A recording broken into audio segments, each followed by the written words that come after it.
Hello दोस्तों, MS Hindi story channel में आप सभी का स्वागत है।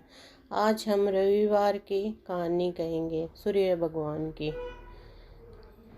एक बुढ़िया थी। इसका नियम था प्रति रविवार को सवेरे ही स्नान आदि कर पड़ोसन की गाय के गोबर से घर को लीप कर फिर भोजन तैयार कर भगवान को भोग लगा स्वयं भोजन करती थी। ऐसा व्रत करने से उसका घर धन धान्य एवं आनंद से पूर्ण था। इस तरह कुछ दिन बीत जाने पर उसकी पड़ोसन विचार करने लगे कि यह व्रता सर्वदा मेरी गाय का गोबर ले जाती है, इसलिए अपनी गाय को घर के भीतर बांधने लग गई। बुढ़िया को गोबर न मिलने से रविवार के दिन अपने घर को न लीप सकी, इसलिए उससे न तो भोजन बनाया और न भगवान को भोग लगाया तथा स्वयं भी उसने भोजन नहीं किया।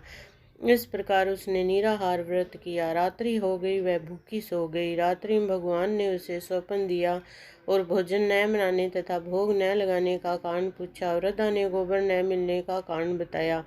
तब भगवान ने कहा कि माता, हम तुमको ऐसी गाय देते हैं जिससे सभी इच्छाएं पूर्ण होती है, क्योंकि तुम हमेशा रविवार को गाय के गोबर से घर लीप कर भोजन बनाकर मेरा भोग लगाकर खुद भोजन करती हो। इससे मैं खुश होकर तुमको यह वरदान देता हूँ तथा अंत समय में मोक्ष देता हूँ। स्वप्न में ऐसा वरदान देकर भगवान तो अंतर्ध्यान हो गए और जब वृद्धा की आंख खुली तो वह देखती है कि आंगन में एक अति सुंदर गाय और बछड़ा बंधे हुए हैं।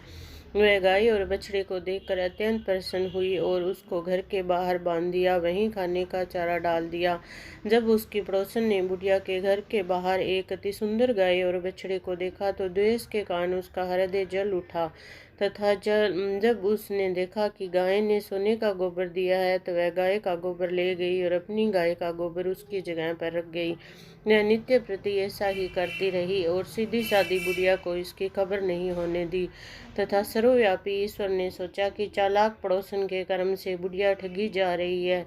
भगवान ने संध्या के समय अपनी माया से बड़े जोर की आंधी चला दी। बुढ़िया ने अंधेरे के भय से अपनी गाय को घर के भीतर बांध लिया।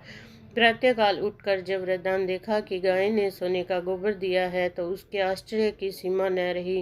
वह प्रतिदिन गाय को घर के भीतर बांधने लगी। उधर पड़ोसन ने देखा कि बुढ़िया गाय को घर के भीतर बांधने लगी है और उसका सोने का गोबर उठाने का दांव नहीं चलता तो वह ईर्ष्या से जल उठी और कुछ उपाय न देख उसने उस देश के राजा की सभा में जाकर कहा, महाराज, मेरे पड़ोस में एक वृद्धा के पास ऐसी गाय है जो आप जैसे राजाओं के ही योग्य है। यह नित्य सोने का गोबर देती है। आप उस सोने से प्रजा का पालन करिए। वह वृद्धा इतने सोने का क्या करेगी। राजा ने यह बात सुन अपने दूतों को वृद्धा के घर से गाय लाने की आज्ञा दी। वृद्धा प्रातः ईश्वर का भोग लगा भोजन ग्रहण करने ही जा रही थी कि राजा के कर्मचारी गाय खोलकर ले गए। वृद्धा काफी रोई चिल्लाई, किंतु कर्मचारियों के समक्ष कोई क्या कहता। उस दिन वृद्धा गाय के वियोग में भोजन न खा सकी और रात भर रो रो कर ईश्वर से गाय को पुण्य पाने के लिए प्रार्थना करती रही। इधर राजा गाय को देखकर बहुत प्रसन्न हुआ, लेकिन जैसे ही वह सुबह उठा सारा महल गोबर से भरा दिखाई देने लगा। राजा यह देखकर घबरा गया। भगवान ने रात्रि में राजा को स्वप्न में कहा कि राजा, गाय वृद्धा को लौटाने में ही तेरा भला है। उसने रविवार के व्रत से प्रसन्न होकर मैंने उसे गाय दी थी। प्रातः होते ही राजा ने वृद्धा को बुलाकर बहुत से धन के साथ सम्मान सहित गाय बछड़ा लौटा दिया। उसकी पड़ोसन दुष्ट बुढ़िया को बुलाकर उचित दंड दिया। इतना करने के बाद राजा के महल से गंदगी दूर हुई। उसी दिन से राजा ने नगर निवासियों को आदेश दिया कि राज्य तथा अपनी समस्त मनोकामनाओं की पूर्ति के लिए रविवार का व्रत करो। व्रत करने से नगर के लोग सुखी जीवन व्यतीत करने लगे। कोई भी बीमारी तथा प्रकृति का प्रकोप उस नगर पर नहीं होता था। सारी प्रजा सुख से रहने लगी।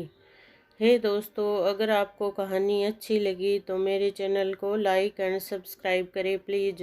मेरा नया चैनल है तो आप कृपा करके मेरा सपोर्ट कीजिए। धन्यवाद।